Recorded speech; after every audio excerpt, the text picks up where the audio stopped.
Hi, my name is Sarfaraz and student हमारा आज का टॉपिक है न्यूमेरिकल रिलेटेड टू कैपेसिटेंस। तो ये रहे इसकी स्ट्रेटजीज, हमने क्या क्या करना है। तो first of all extract data from statement. आपको स्टेटमेंट जो दी जाएगी उसको आपने बगौर पढ़ना है और वहां से डाटा एक्सट्रैक्ट करना है जो न्यूमेरिकल वैल्यूज होंगी। Step number two, same system of units. जी, तमाम डाटा में जो यूनिट होंगे वो सेम होने चाहिए, एक ही सिस्टम के होने चाहिए। अगर ऐसा ही यूनिट है तो सारे ऐसा ही होने चाहिए, या अगर कोई और सिस्टम यूज हुआ है तो सारे यूनिट उसी सिस्टम में होने चाहिए। ठीक हो गया। स्टेप नंबर थ्री में प्रॉपर फार्मूला और इक्वेशन। आपने जो प्रॉपर फार्मूला उस स्टेटमेंट के रिलेटेड या डाटा के रिलेटेड बनेगा वही अप्लाई करना है। ठीक है, ताकि हमारा रिजल्ट करेक्ट आ सके। ठीक हो गया जी। ये थे हमारे स्ट्रेटजीज और अब हम आगे बढ़ते हैं पहले प्रॉब्लम की तरफ। तो ये जी फर्स्ट हमारा प्रॉब्लम है, इसमें ये स्टेटमेंट आ गई जी। The space between the conductors of long coaxial cable used to transmit TV signal has inner radius 0.15 mm and outer radius 2.1 mm यानी millimeter. What is the capacitance per unit length of cable? काफी famous ये numerical है, पहला ही numerical बहुत famous है और कई एक प्रीवियस यूनिवर्सिटी एग्जाम में आ चुका हुआ है। तो चलिए डाटा की तरफ बढ़ते हैं। तो सबसे पहले इनर रेडियस उसने दिया हुआ है, ये देखिए पहली पहली जो डाटा ही इनर रेडियस है, इसको हम स्मॉल ए से डिनोट करते हैं। ये 0.1 mm है। आपने इसको मिलीमीटर में की बजाय मीटर में कन्वर्ट कर लेना है, तो सेम यूनिट आपने रखने हैं। ठीक हो गया। और आउटर रेडियस जो है उसको बी से हम डिनोट करते हैं, ये 2.1 mm है, यानी आप इसको 2.1 इंटू 10⁻³ मीटर लिख सकते हैं। Okay, now permittivity of free space epsilon not है, ये भी इसकी वैल्यू यूज होगी और ये कई एक न्यूमेरिकल में यूज होगी, इसको आपने जेन में रख लेना है। 8.85 इंटू 10⁻⁻12 कूलम स्क्वेयर पर न्यूटन मीटर स्क्वेयर। ये वैल्यू को और न्यूमेरिकल के इसके न्यूमेरिकल वैल्यू की यूनिट को आपने जेन में अच्छी तरह रखना है, ये कई एक न्यूमेरिकल्स में यूज होगी। अच्छा जी, हम कैपेसिटेंस पर यूनिट लेंथ ये हम मालूम करना चाहते हैं। देखें लास्ट में उसने बताया हुआ था what is capacitance per unit length of cable. तो आपने कैपेसिटेंस पर यूनिट लेंथ निकालनी है, सी अपॉन एल, ये वैल्यू आपने मालूम करनी है। ओके हो गया जी। अब हम सोल्यूशन की तरफ बढ़ते हैं। तो सोल्यूशन में सबसे पहले जी, सिलेंड्रिकल कैपेसिटर की कैपेसिटेंस का फार्मूला ये होता है, ये हम डिराइव कर चुके हैं हुए 4 pi epsilon naught L upon log of B upon A. ये तमाम वेरिएबल्स यहाँ पे तमाम चीज़ें दी गई हैं। सबसे पहले आपने देखें यहाँ पे देखें सी अपॉन एल मालूम करना है, तो सी यहाँ मौजूद है, तो यहाँ से आपने एल को इस तरफ ले आना है, तो ये बन जाएगा सी अपॉन एल। ये देखें जी, सी अपॉन एल बन गया, तो यहाँ से ये एल अब फैक्टर नहीं रहा क्योंकि ये इधर आ चुका है। तो ये तमाम चीज़ें इधर गिवन है, तो सारी की सारी वैल्यूज़ आपने इसके अंदर इंसर्ट करनी है। तो ये देखें जी, तमाम वैल्यूज़, पाई की वैल्यू, ये एप्सिलॉन नॉट की वैल्यू और ये बी की वैल्यू और ये ए की वैल्यू, अब आपने इसको कैलकुलेटर से कैलकुलेट करना है स्टेप बाय स्टेप और फाइनल आंसर हमारा ये आ जाएगा। So this is capacitance per unit length 2.1 into 10 raised to power minus 11 farad पर मीटर। ये आंसर आ गया जी, यही हमारा फाइनल आंसर है। तो ये था फर्स्ट प्रॉब्लम। अब सेकंड प्रॉब्लम की तरफ बढ़ते हैं। तो प्रॉब्लम नंबर 2 है, ये इसकी स्टेटमेंट है। An isolated conducting sphere whose radius is 6.85 centimetre. ये आइसोलेटेड स्फीयर है, स्फेरिकल प्लेट कैपेसिटर वाला आर्टिकल है, and carries a charge of 1.25 nano coulomb. तो इसके ऊपर 1.25 नैनो कूलम का चार्ज है। तो दो तीन चीजें मालूम करनी है। पहले नंबर पे how much energy is stored in the electric field of capacitor. बताएं एनर्जी कितनी स्टोर हुई कैपेसिटर के इलेक्ट्रिक फील्ड में। एक बात, what is energy density at the surface of sphere. तो एनर्जी डेंसिटी में हमने निकालनी है। एंड तीसरे नंबर पे what is the radius of spherical surface such that one half of stored potential energy lies with in it. तो वो sphere आपने मालूम करना है जिसके अंदर हाफ एनर्जी स्टोर हो जाए, वो स्फीयर का रेडियस हमने फाइंड करना है। ये बड़ा इंपॉर्टेंट आर्टिकल है, बड़ा इंपॉर्टेंट न्यूमेरिकल है, ये भी प्रीवियस यूनिवर्सिटी एग्जाम में आ चुका हुआ है। तो चलिए अब डाटा की तरफ बढ़ते हैं। डाटा सबसे पहले रेडियस ऑफ आइसोलेटेड स्फीयर, इसको हम आर से रिप्रेजेंट करेंगे और ये है 6.85 सेंटीमीटर। तो सेंटीमीटर को हम मीटरों में कन्वर्ट करके लिखेंगे। ओके, ये 6.85 इंटू 10⁻⁻2 मीटर हो जाएगा। अब दूसरे नंबर पे हमने चार्ज की वैल्यू देखी, ये चार्ज की वैल्यू दी हुई थी ये वाली। तो ये Q is equal to 1.25 nano coulomb, और आप इसको लिख सकते हैं 1.25 इंटू 10⁻⁻9 कूलम। ओके, अब आगे बढ़ते हैं। क्या चीजें हम मालूम करने हैं? सबसे पहले जी उसने कहा था एनर्जी मालूम करें जो कि इलेक्ट्रिक फील्ड के अंदर स्टोर होती है। ज़ाहिर है एनर्जी स्टोर ही इलेक्ट्रिक फील्ड के अंदर होती है। तो एनर्जी स्टोर आपने निकालनी है, आप इसको यू से रिप्रेजेंट करेंगे। दूसरे नंबर पे आप एनर्जी डेंसिटी निकालना चाहते हैं, इसको यू डी से रिप्रेजेंट करेंगे हम। और रेडियस ऑफ स्फेरिकल सरफेस मालूम करना है जहाँ पे पोटेंशियल एनर्जी हाफ हो जाए। ये देखिए, हाफ हो जाए। ओके, सही हो गया। तो चलिए अब सोल्यूशन की तरफ बढ़ते हैं। तो सोल्यूशन में सबसे पहले हम पहला पार्ट करेंगे जिसमें हमने एनर्जी निकालनी है। तो एनर्जी निकालने का फार्मूला ये हम अच्छी तरह जानते हैं, क्यू स्केयर अपॉन 2c। ठीक है, where C is capacitance. Okay, अब आपने क्या करना है, यहाँ से कैपेसिटेंस का फार्मूला पुट कर देना है। ये देखिए, तो जो स्फेरिकल आइसोलेटेड जो कैपेसिटर होता है आइसोलेटेड, उसकी कैपेसिटेंस का वैल्यू या फार्मूला ये होता है 4 पाई एप्सिलॉन नॉट और उसका रेडियस होता है। ओके, अब आपने इन ये तमाम वैल्यूज हमें ऊपर दी गई हैं, रेडियस की वैल्यू भी दी गई है और यहाँ पे अपने चार्ज की, हाँ चार्ज की वैल्यू भी आपको दी गई है, ये वाली। ये सारी वैल्यूज इसके अंदर आपने पुट कर देनी है। ओके, तो ये आपके पास वैल्यू आ जाएगी। अच्छा जी, यहाँ पे ये 10 पावर-9 है और इसी तरह यहाँ भी ये आपने 10 पावर-2 है। ओके, इन सब को आपने कैलकुलेटर से स्टेप बाय स्टेप सॉल्व करना है और आपका फाइनल आंसर ये निकल के आ जाएगा जी। ये एनर्जी जो इसके अंदर स्टोर हुई 103 नैनो जूल, इतनी एनर्जी इस कैपेसिटर के अंदर स्टोर हुई। अब जी, अब हम आगे बढ़ते हैं, एनर्जी डेंसिटी निकालते हैं। तो एनर्जी डेंसिटी का फार्मूला 1/2 टाइम्स एप्सिलॉन नॉट ई की स्क्वायर, ई स्क्वायर।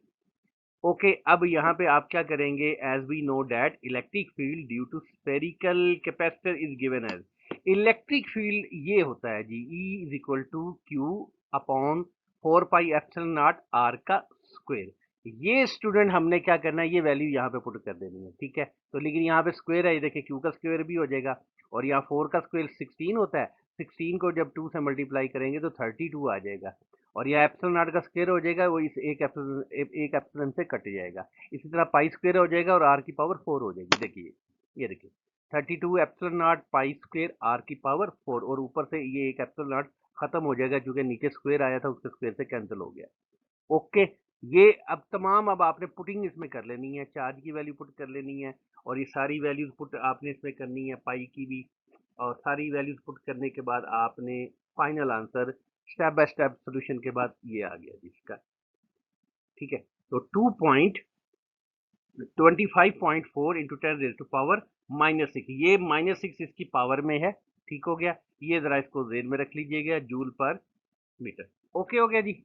अब हम सी पार्ट की तरफ बढ़ते हैं जिसमें हमने देखना है कि वो एनर्जी मालूम करें, सॉरी वो रेडियस मालूम करें जिसमें एनर्जी हाफ हो जाए। तो हम energy lies between spherical shell between radii R and R plus D R, वो ये होगी D U is equal to Q square upon 4 pi epsilon naught R का स्क्वायर डी आर। अब हम इसको दोनों तरफ से इंटीग्रेट कर देंगे। ठीक है ना यानी ये जो वैल्यू है ये आपकी डी यू के इक्वल होती है और ये हाफ होनी चाहिए, ये अकॉर्डिंग टू गिवन कंडीशन है। आपने वो रेंज मालूम करनी है कि किस रेंज में ये वैल्यू, ये वाली वैल्यू इसका हाफ हो जाती है, या हाफ आपने अपनी तरफ से अकॉर्डिंग टू गिवन कंडीशन लगाया जो कि स्टेटमेंट में दी गई थी। खैर इसको इंटीग्रेशन आपने की, इंटीग्रेशन किया तो upper limit minus lower limit, ये सारा सोल्यूशन आ गया। ठीक है, और यहाँ से इसको रीअरेंज किया, आपने आर नॉट की वैल्यू मालूम करनी है। ओके, तो यहाँ से 2 टाइम आर निकल आएगा, आर की वैल्यू पुट की इसमें 6.85 इंटू 10⁻⁻2 और जब मल्टीप्लाई करेंगे तो फाइनल आंसर हमारा ये आ जाएगा। यानी इतने रेडियस की 13.7 सेंटीमीटर रेडियस की अगर आप स्फीयर बनाएंगे तो वहां पे एनर्जी हाफ हो जाएगी। ओके, तो ये था प्रॉब्लम नंबर 2। अब नेक्स्ट प्रॉब्लम की तरफ बढ़ते हैं, प्रॉब्लम नंबर 3। तो ये रही इसकी स्टेटमेंट। तो पैरेलल प्लेट कैपेसिटर वाला सिलसिला आ गया जी। Parallel plate capacitor whose capacitance is 13.5 picofarad. तो कैपेसिटेंस की वैल्यू दी गई है 13.5 पिकोफैरेड और potential difference has potential difference, PD mean potential difference 12.5 volt between the plates. तो दो प्लेटों के दरमियान पोटेंशियल का डिफरेंस 12.5 है और कैपेसिटर की कैपेसिटेंस 13.5 पिकोफैरेड है। Okay, the charging battery is then disconnected and a porcelain slab with 6.5 as its dielectric constant is slipped between the plates। अब आपने क्या करना है, स्विच ऑफ कर देना है कैपेसिटर को और एक डाइलेक्ट्रिक स्लैब जो है जिसकी वैल्यू 6.5 है वो उन दोनों प्लेटों के दरमियान आपने इंसर्ट कर देनी है। Okay, what is stored energy of the unit. तो बताएं इसमें कितनी एनर्जी स्टोर होगी इस कैपेसिटर के अंदर, both before and after slab is introduce.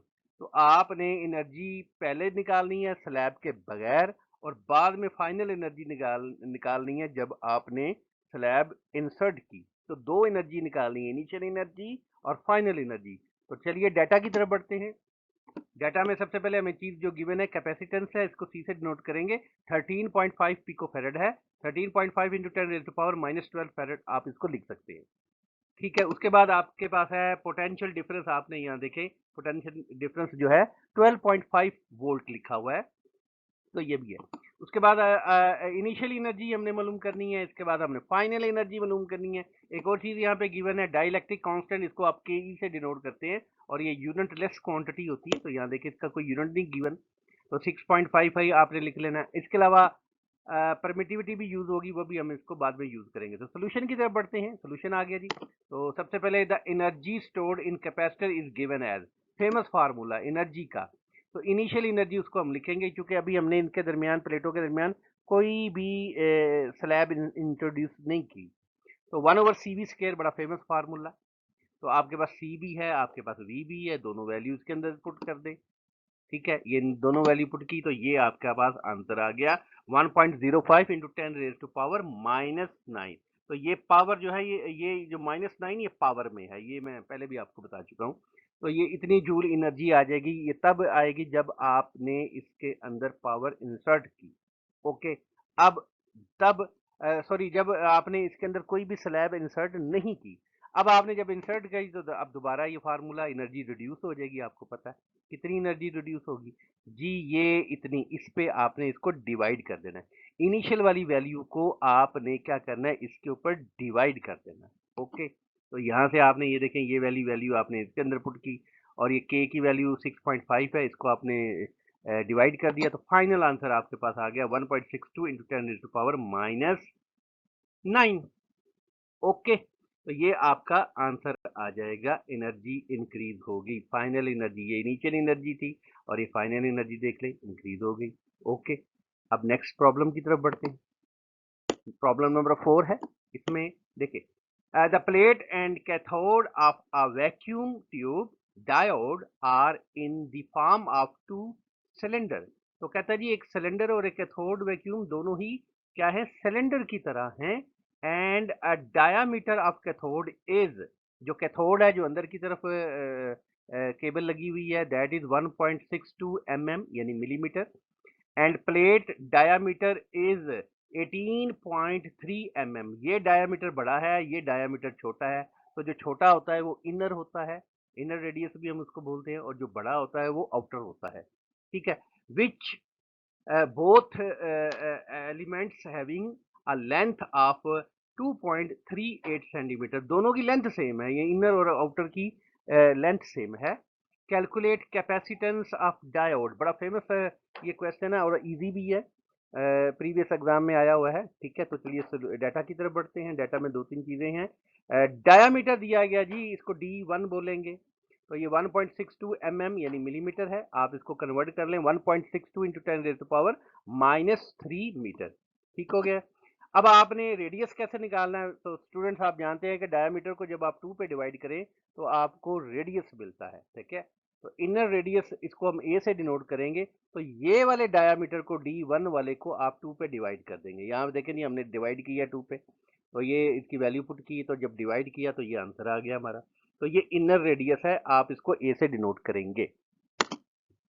Diameter of outer radius क्या होगा, ये यहाँ पे गिवन है, ये देखें जी 18.3 mm यानी मिलीमीटर। आप इसको कन्वर्ट भी कर सकते हैं और बाद में आपने इसको रेडियस लेने के लिए 2 पे डिवाइड भी करना है। तो जब 2 पे डिवाइड करेंगे तो 9.15 इंटू 10⁻³ मीटर आ जाएगा। ओके, ये दो रेडियस आ गए हैं जिनको हमने ए और बी से डिनोट किया। ओके, लेंथ कितनी दी गई है? लेंथ भी यहाँ पे दी गई थी, ये देखें जी लेंथ दी गई है। लेंथ ऑफ दोनों की लेंथ जो दी है दैट इज 2.38 सेंटीमीटर, और आपने इसको क्या कर दिया, मीटरों में कन्वर्ट कर दिया। तो तमाम यूनिट सेम ऐसा ही सेम सिस्टम में है। तो उसके बाद अब आपने क्या करना है, मालूम क्या करना है जी, कैपेसिटेंस। आप कैपेसिटर को मालूम करना है कि कैपेसिटेंस कितनी है। एक और चीज जो मैं पहले भी आपको बता चुका हूँ, यहाँ पे परमिटिविटी ऑफ फ्री स्पेस भी यूज होनी है। That is epsilon not and it's value is 8.85 into 10⁻⁻12 coulomb square पर न्यूटन मीटर स्क्वायर, ये वैल्यू भी यूज होगी। तो चलिए अब सोल्यूशन की तरफ बढ़ते हैं। तो सोल्यूशन में सबसे पहले as the capacitance of cylindrical capacitor is, बड़ा आसान सा फार्मूला था, 2πL epsilon naught upon log B upon A. B क्या है, ये आउटर रेडियस है, और ए क्या है, ये इनर रेडियस है। ये सारी वैल्यू स्टूडेंट्स इधर गिवन है, तो सारी की सारी वैल्यू इसमें हमने इंसर्ट करते जाना है। ये 2, ये पाई की वैल्यू, ये एल की वैल्यू, ये एप्सिलॉन नॉट की वैल्यू। ये यहाँ मैं अगेन बता दूं कि ये 10-2 नहीं, असल में 10 पावर जो है वो -2 है। इसी तरह नीचे भी आपने वैल्यूज को पुट कर लेना है और फाइनल आपका आंसर आ जाएगा 5.4 इंटू 10⁻⁻13 जूल। ये जूल नहीं है, सॉरी, ये फैरड है। ओके, तो इतनी इसकी कैपेसिटेंस जो है होगी। तो यहाँ पे आपने इसको जूल नहीं लिखना। ओके, तो ये यहाँ पे एक्चुअली फैरड है। तो इतने फैरड की ये कैपेसिटेंस इसमें होगी। ठीक हो गया। तो ये था स्टूडेंट हमारा चौथा न्यूमेरिकल। अब आगे बढ़ते हैं पांचवें न्यूमेरिकल या प्रॉब्लम की तरफ। तो ये इसकी स्टेटमेंट है। तो 2 sheets of aluminium foil, aluminium की 2 शीट्स हैं, ठीक है, ये पैरेलल प्लेट कैपेसिटी की तरह डील किया जाएगा। Have a separation of 1.20 mm यानी millimetre, a capacitance 2.70 picofarad and are charge to 13.0 volt. तो ये वोल्टेज दिया गया है, ये कैपेसिटेंस दी गई है, और ये क्या गया है, डी की वैल्यू यानी सेपरेशन दी गई है। कैलकुलेट एरिया ऑफ प्लेट्स, पहली बात है आपने प्लेटों का एरिया निकालना है। Then separation is now decrease by 0.10 mm। अब आपने क्या करना है, दोनों प्लेटों की सेपरेशन को थोड़ा सा कम कर देना है, रिड्यूस कर देना है, डिक्रीज कर देना है। कितना डिक्रीज कर देना है ये दिया गया है, 0.10 mm आपने सेपरेशन को डिक्रीज कर देना है विद चार्ज हेल्ड कांस्टेंट, जबकि चार्ज की वैल्यू को आपने कांस्टेंट ही रखना है। फाइंड द न्यू कैपेसिटेंस, तो फिर बताएं, पहली वाली कैपेसिटेंस तो ये थी, तो बताएं बाद वाली कैपेसिटेंस कितनी होगी जब आपने फासला रिड्यूस कर देना है।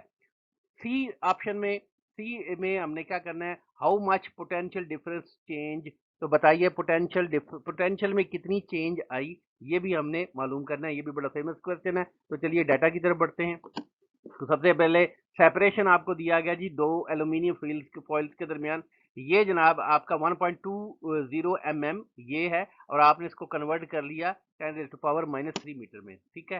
कैपेसिटेंस इसमें दी गई है यदि 9.70 पिकोफैरेड, और आपने इसको 10⁻⁻12 फॉर्मेट में लिख दिया। अब आगे बढ़ते हैं जी। वोल्टेज है जी जनाब, ये इसकी कैपेसिटेंस के लिए वोल्टेज 13 वोल्ट है, तो ये आपने वोल्टेज भी लिख लिया। ओके, आगे दी क्या क्या चीजें मालूम करनी है। पहले नंबर पे वो कहता है जी एरिया प्लेट्स मालूम करना है। दूसरे नंबर पे जी न्यू कैपेसिटेंस सी प्राइम हमने मालूम करनी है। यहाँ पे लिखा है न्यू कैपेसिटेंस बताएं, तो ये न्यू कैपेसिटेंस को हम सी प्राइम से डिनोट करेंगे। और एक और चीज, पोटेंशियल डिफरेंस कितना हुआ, पोटेंशियल में चेंज कितनी है, ये भी मालूम करनी है। तो परमिटिविटी की as early I said earlier के आपने इसको याद रखना है 8.85 इंटू 10⁻⁻12 कूलम स्क्वायर पर न्यूटन मीटर स्क्वायर, इसकी वैल्यू ये याद आपने रखनी है। ओके, अब चलिए हम बढ़ते हैं सोल्यूशन की तरफ। तो सोल्यूशन में सबसे पहले देखें जी, capacitance of parallel plate capacitor. मैंने शुरू में बोला था कि शीटें आ गई हैं यहाँ से, पर हमें पता चल गया कि ये पैरेलल प्लेट वाला सीन है। तो हम कैपेसिटेंस पैरेलल प्लेट की कैपेसिटेंस ये होती है, डिराइव किया हुआ formula C is equal to A epsilon naught upon D. यहाँ से रीअरेंज करें इसको, क्योंकि हमने पहले पार्ट में एरिया मालूम करना है, तो हमने इसको ए को इधर रहने दे, बाकी टर्म्स को उधर ले जाएं। तो रीअरेंज किया, A is equal to C D upon epsilon naught आ गया। तो यहाँ पे आपने ये वैल्यूज इंसर्ट की, सारी वैल्यूज को आपने इंसर्ट कर देना है। ओके, ये 10⁻⁻12 है, ये 10⁻³ है। तो स्टूडेंट्स इसको आपने स्टेप में सॉल्व करना है। तो ये रहा आपका आंसर 1.3 इंटू 10⁻⁻³ मीटर स्क्वायर, ये प्लेटों का एरिया आ जाएगा। ये पहला पार्ट था हमारा, और अब हम आगे बढ़ते हैं दूसरे पार्ट की तरफ। तो as the expression as the separation is decreased by 0.10 mm, therefore चूंकि हमने प्लेटों के सेपरेशन को अब क्या कर दिया था, कम कर दिया था। कितना कम कर दिया था, ये देखिए इसने बताया हुआ है, इतना कम हो गया। तो जो न्यू सेपरेशन होगा वो क्या होगा, ये देखिए जी। न्यू सेपरेशन आप उसको डी प्राइम से डिनोट करेंगे। पहले कितना था, पहले जी 1.2 मिलीमीटर था, इसमें से ये आपने 0.1 मिलीमीटर को जो कम कर दिया, तो इतने आपने सब्ट्रैक्ट करना है। तो अब रह गया कितना, 1.1 mm, या फिर 1.1 इंटू 10⁻³ मीटर। ये आप इसको यूं भी लिख सकते हैं। अब जी हमने न्यू कैपेसिटेंस निकालनी है। तो न्यू कैपेसिटेंस क्या होगी, C prime A epsilon naught D prime. ये पीछे आपने फार्मूला यूज किया है। तो ये सारी डी प्राइम की वैल्यू, एरिया आप पीछे निकाल के आए हैं, एप्सिलॉन नॉट कांस्टेंट है, ये सारी वैल्यूज इसके अंदर पुट करें। तो इसके अंदर जब ये वैल्यूज पुट करेंगे तो ये रही आपकी कैपेसिटेंस। Okay, 1.04 into 10⁻⁻11 farad. ये पावर में है, -11 यहाँ पावर में है, ठीक है। इसको ध्यान में आपने रखना है। तो ये न्यू कैपेसिटेंस है। ओके, अब तीसरे पार्ट की तरफ बढ़ते हैं। तीसरे पार्ट में हमने वोल्टेज मालूम करना है कि वोल्टेज चेंज कितना हुआ। तो as we know that the capacitor equation किसके इक्वल होती है, Q is equal to C V. और चूंकि हम नए डिस्टेंस के साथ ले रहे हैं, इसलिए यहाँ पे भी प्राइम और यहाँ भी आपने प्राइम लगाना है। चार्ज को हमने कांस्टेंट रखा था, अगर आपने स्टेटमेंट पढ़ी हो तो उसमें लिखा था चार्ज को कांस्टेंट रखना है, लिहाजा चार्ज के साथ आपने प्राइम नहीं लगाना। अब आपने इसको रीअरेंज किया, तो v prime is equal to Q upon C prime. और आपको पता है ये q किसके इक्वल होता है, सी वी के, ठीक है। तो यहाँ आपने ये वैल्यू पुट कर देनी है, c और v की यहाँ पे वैल्यू पुट कर दी। और ये कैपेसिटेंस जो आपने न्यू यहाँ पे निकाली थी, ये वाली, ये इसके अंदर पुट कर दी। तो ये आपका न्यू वोल्टेज कितना आ गया, ये 12 आ गया। जबकि इससे पहले वाला वोल्टेज कितना था, इससे पहले वाला वोल्टेज 13 वोल्ट था। तो चेंज कितने की आई, तो ये देखिए, चेंज इन पोटेंशियल डिफरेंस कितनी हुई। आपने v में से v प्राइम माइनस कर देना है, यानी आपने 13 में से 12 माइनस कर देना है, ये वाला 12, दैट इज 1 वोल्ट। इसका मतलब 1 वोल्ट की चेंज आई, अगर आप क्या करेंगे, अगर आप ये सेपरेशन इतना कम कर देंगे। ओके, तो ये था हमारा प्रॉब्लम नंबर 5। और अब प्रॉब्लम नंबर 6 की तरफ बढ़ते हैं। तो ये रही statement, the plate of a spherical capacitor. अब ये स्फेरिकल प्लेट वाला हमारा मैटर आ गया है, ठीक है। तो इसको जरा ध्यान में रखें, यहाँ पहली लाइन से ही हमें पता चल गया है। Have radius 30 millimetre and 40 millimetre. Okay, ये इनर रेडियस है, जो जो छोटा होता है, जो छोटी वैल्यू होती है वो इनर की होती है, ठीक है। तो 38 मिलीमीटर क्या है, ये इनर रेडियस है। और 40 मिलीमीटर ये क्या है, ये आउटर रेडियस है। तो यहाँ भी आपने क्या करना है, दो चीजें मालूम करनी है। तो ए पार्ट में क्या है, कैलकुलेट कैपेसिटेंस है। तो पहले वो सीधा कहता है जी कैपेसिटेंस निकालें स्फेरिकल प्लेट की, कैपेसिटरों की। एंड दूसरे पार्ट में वो पूछता है what must be the plate area of a parallel plate capacitor with same plate separation and capacitance.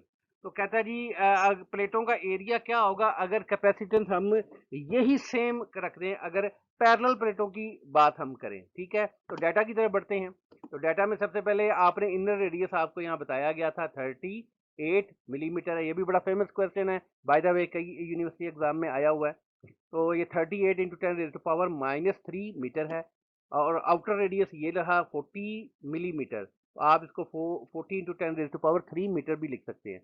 अब दोनों में डिफरेंस कितना है ये देखिए, दोनों में डिफरेंस को आप डी भी कह सकते हैं, ठीक है। और ये बी माइनस ए है, ये दोनों में ये देखें 38 और 40, तो 40 माइनस 38 इज 2, बाकी क्या बचा 2, 2 इंटू 10⁻³ मीटर। ये आगे यूज होगा इसलिए हमने पहले यहाँ से निकाल लिया। ओके, इससे परेशान नहीं होना।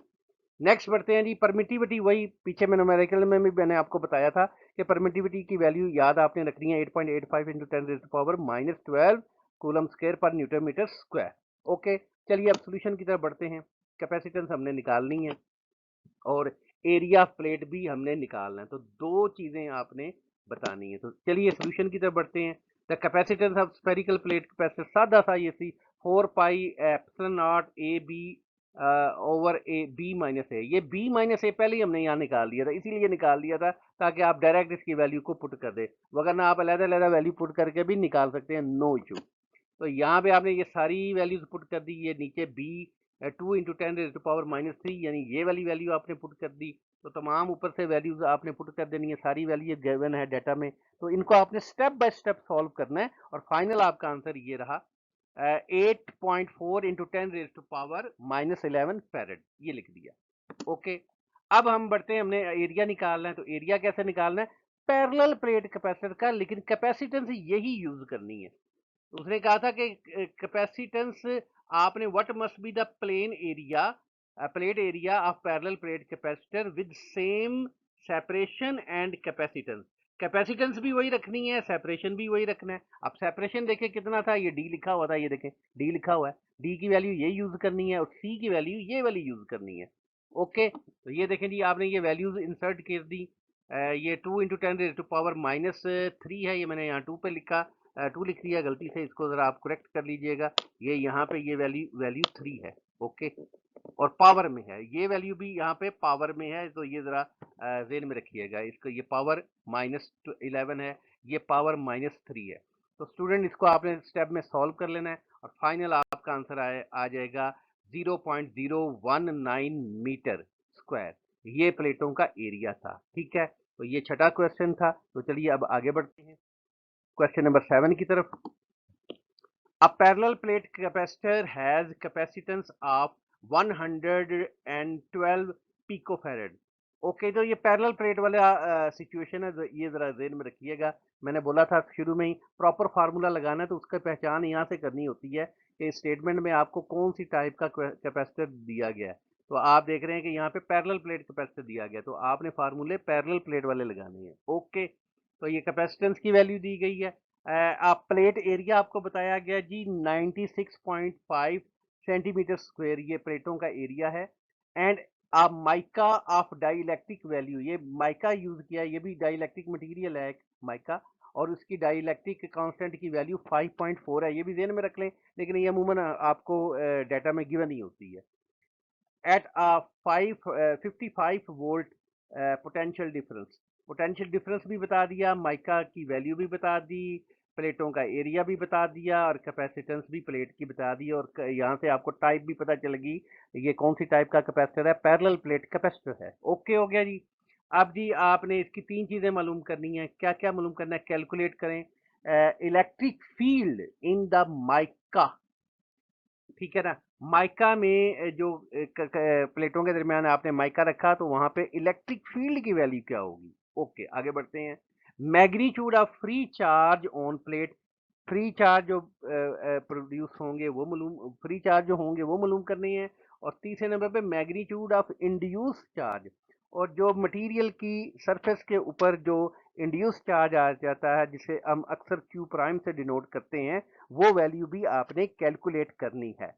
तो चलिए इस डेटा की तरफ बढ़ते हैं। तो फर्स्ट ऑफ ऑल हम देखेंगे एरिया ऑफ प्लेट है, प्लेटों का एरिया जी 96.5 सेंटीमीटर स्क्वायर।